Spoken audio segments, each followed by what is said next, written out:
Alors, il me semble beaucoup de gens ont une compréhension très limitée de ce que c'est que le yoga. J'entends beaucoup de choses, il y en a qui me disent que c'est du sport, il y en a qui me disent que c'est de la méditation. Donc déjà, est-ce que vous pouvez expliquer ce que c'est exactement le yoga et en quoi est-ce que le Nidra Yoga s'inscrit-il dans cette catégorie?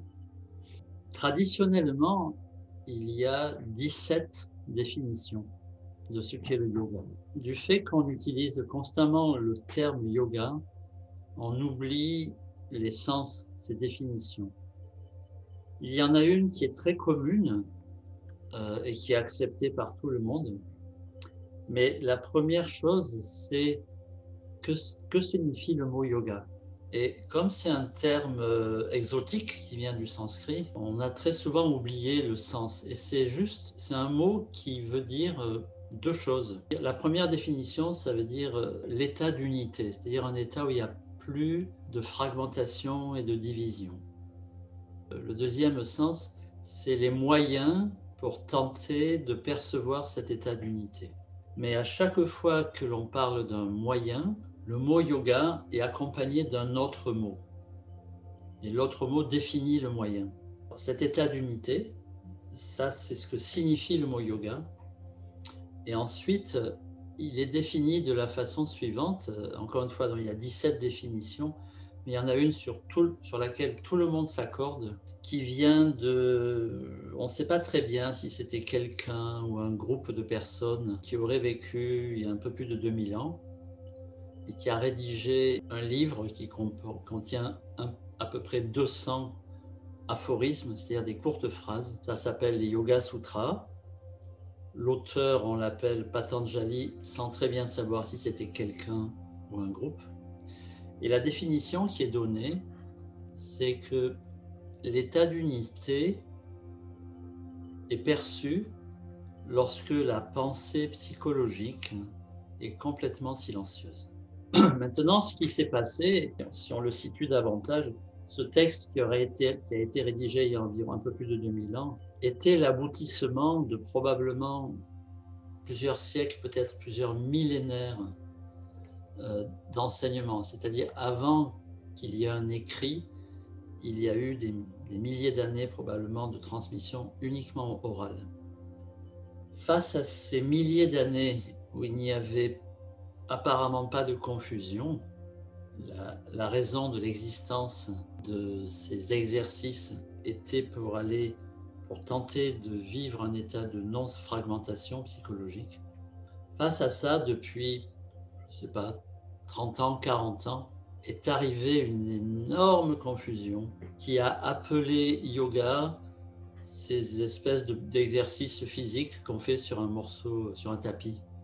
Par exemple, dans le système de Patanjali, il énonce 8 formes, 8 méthodes, 8 entrées pour aller vers cet état d'unité.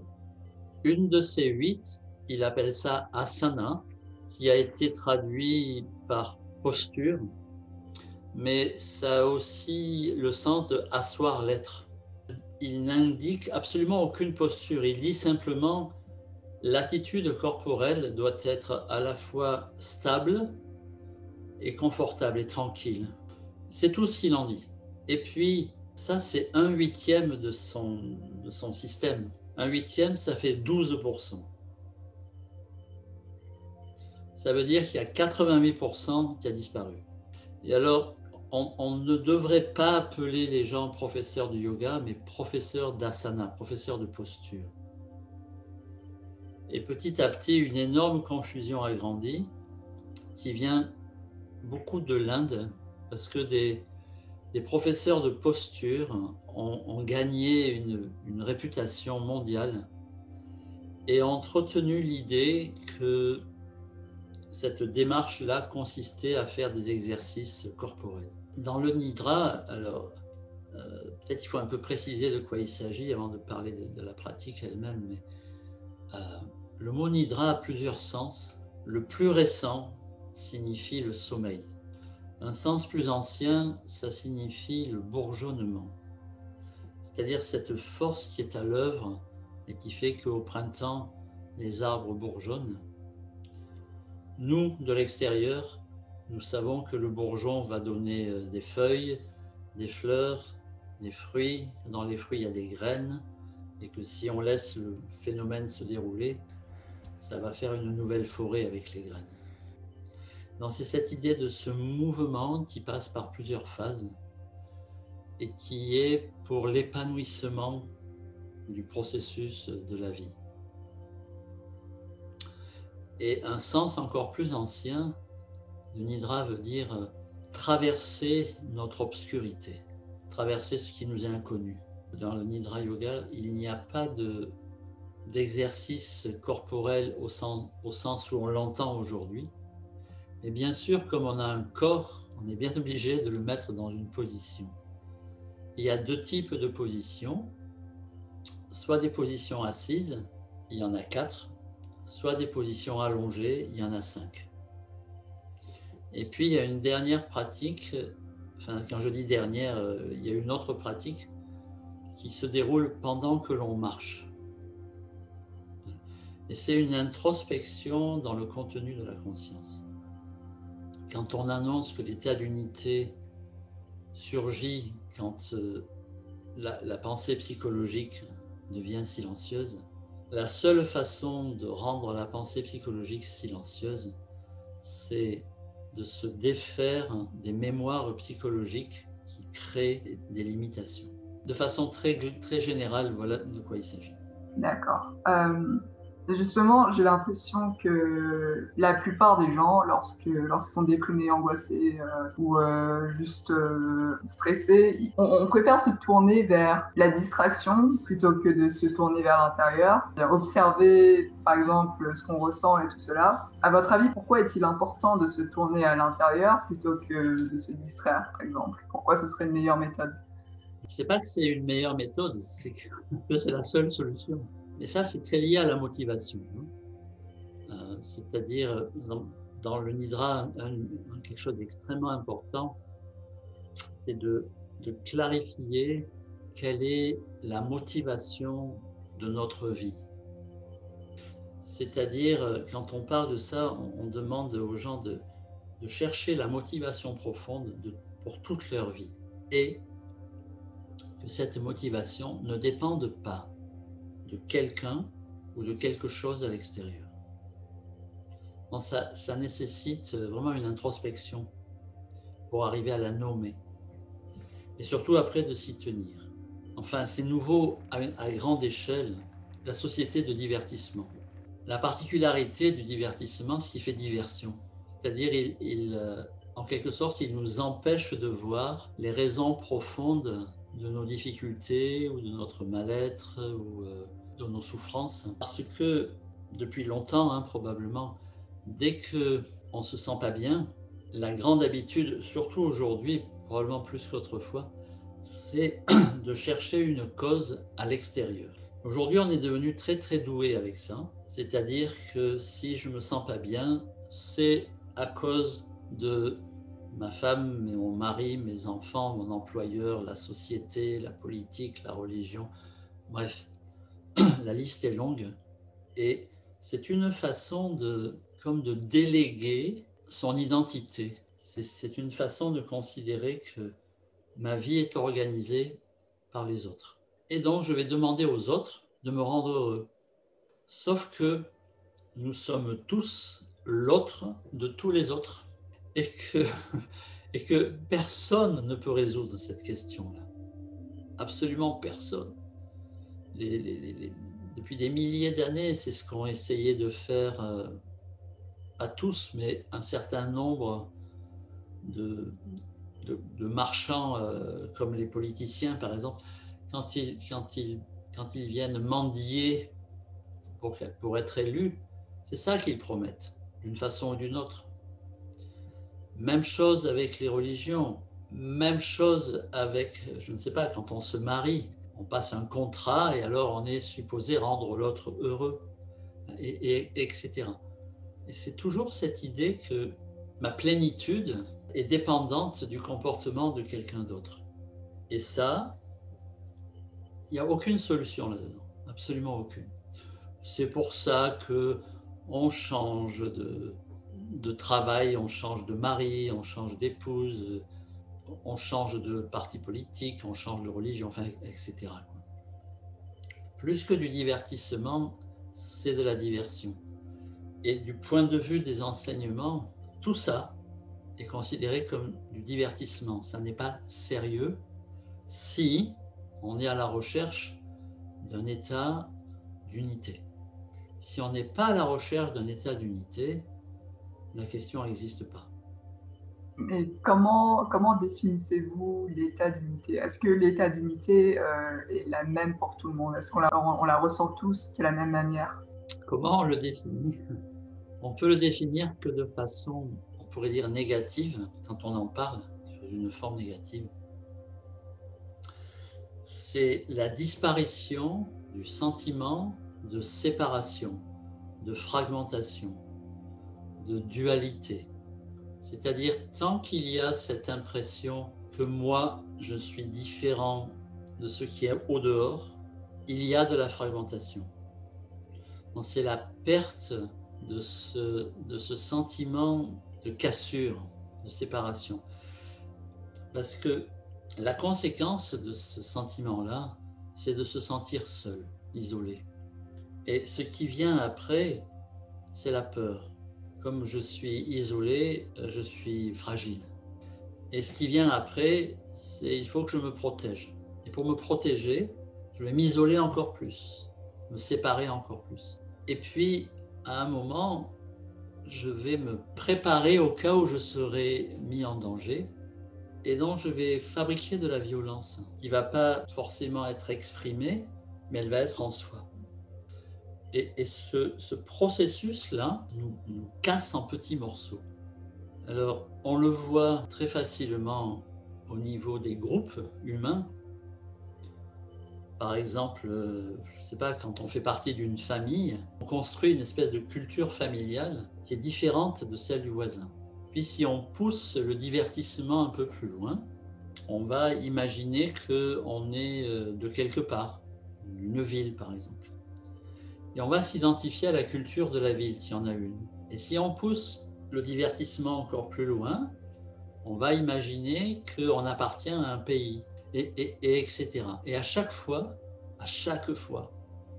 l'autre est un ennemi, ou l'autre est un danger. Et je vais me protéger et éventuellement, je vais affûter des armes au cas où je serai attaqué. Et rapidement, si je me sens trop en danger, c'est moi qui vais attaquer. Et on voit ça à tous les niveaux. Au niveau de l'individu, par exemple dans les couples, on voit ça entre les enfants et les parents, on voit ça dans une famille par rapport à une autre, un village ou une ville par rapport à un autre, un pays par rapport à un autre, et tout le monde s'arme. Et la proposition des enseignements, c'est de désarmer. C'est-à-dire non seulement d'arrêter d'accumuler comme ça, parce que notre psychisme est limité, il y a beaucoup de possibilités, mais ça reste limité. Et on accumule jusqu'à ce qu'il y ait une espèce de saturation. Ensuite, on a beaucoup de mal à vivre en société et on a du mal à vivre avec soi-même aussi. Donc, de déconstruire tous ces processus-là et de se désarmer en disant il n'y a que l'état désarmé qui peut être désarmant pour les autres. Parce que c'est un état un peu innocent. Il y a quelque chose, pour en finir avec ça, quelque chose qui est mal réalisé. C'est que notre corps est limité. Il change constamment, mais il est limité. Entre le corps de l'enfant qu'on a été et le corps du vieillard que l'on sera, le corps aura modifié, mais il sera toujours limité. Il en est de même de la pensée. Ma capacité de réfléchir est limitée, et puis mes facultés de mémoire pratique sont limitées. J'étudie, j'accumule, mais tout ça est limité, même si les fonctions corporelles sont extraordinairement complexes. Et il y a quelque chose qui fait du lien entre les deux. Ça s'appelle le système nerveux. Le système nerveux, c'est un système de transmission d'informations. Et c'est celui-là, parfois, qui devient saturé. Dans ce qu'on appelle le stress, c'est le système nerveux qui est saturé. C'est-à-dire qu'il n'arrive plus à transmettre de l'information entre la matière corporelle et la matière pensante. Et c'est lui qui craque, c'est lui qui arrête, c'est lui qui disjoncte, comme on dit. Il arrête de fonctionner. Et donc les informations ne passent plus entre la matière corporelle et la pensée, et alors on ne sait plus fonctionner. Et ce qui produit ça, c'est quand il y a trop d'activité physique ou bien trop d'activité mentale. Ou à un moment, le système nerveux n'arrive plus à transmettre l'information.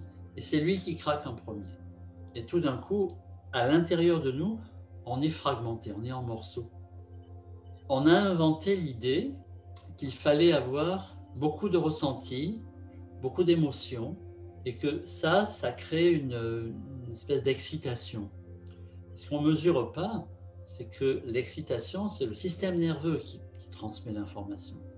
Donc, avoir beaucoup de stimuli corporels, et aujourd'hui on est arrivé à des seuils extraordinaires. En France, le nombre de personnes qui consomment par exemple des drogues, c'est très élevé. Et ça n'est ni bien ni mal, ça n'a aucune importance. C'est juste que ça produit une stimulation plus grande. On s'est aussi aperçu que les rapports à l'érotisme et à la pornographie avaient énormément augmenté parce que ça produit beaucoup de stimulation. Et puis parfois on met les deux en même temps. Manger trop, boire trop. Alors on accumule comme ça et on a l'impression que notre vie est... Enfin, on n'a pas l'impression, notre vie est très intense. Et si on va au-delà pendant trop longtemps des limites, ça ne fonctionne plus. Le système nerveux ne transmet plus les informations. Alors on est en train d'inventer quelque chose d'extraordinaire. On est en train d'inventer des systèmes artificiels pour les implanter dans les êtres humains pour qu'ils puissent continuer à faire plus sans disjoncter. C'est très curieux le mouvement dans lequel on se trouve. Et les enseignements des yogas insistent vraiment sur autre chose. Ils disent tout ça, c'est de la culture, et nous, on insiste sur la nature. Pas les petits oiseaux et l'écologie, mais c'est quoi la nature humaine? Et la réponse est très bluffante, parce que la réponse est la nature humaine, c'est l'état d'unité avec la totalité de la vie. Quand la conscience voit, je ne sais pas comment ça marche ça, mais la conscience se met à agir. Et ce qui est extraordinaire, c'est que les actions qui se mettent en place passent par le corps, mais elles ne produisent plus de conflits. Et alors ça, pour moi, ça reste un grand mystère. Et je ne veux pas appeler ça Dieu ou je ne sais quoi. Il y a un mystère dans la réalité de la vie. Et les yogas consistent à le découvrir en acceptant qu'on ne puisse pas le comprendre. Parce que si on comprend le mystère, il n'y a pas de mystère, il n'y en a plus.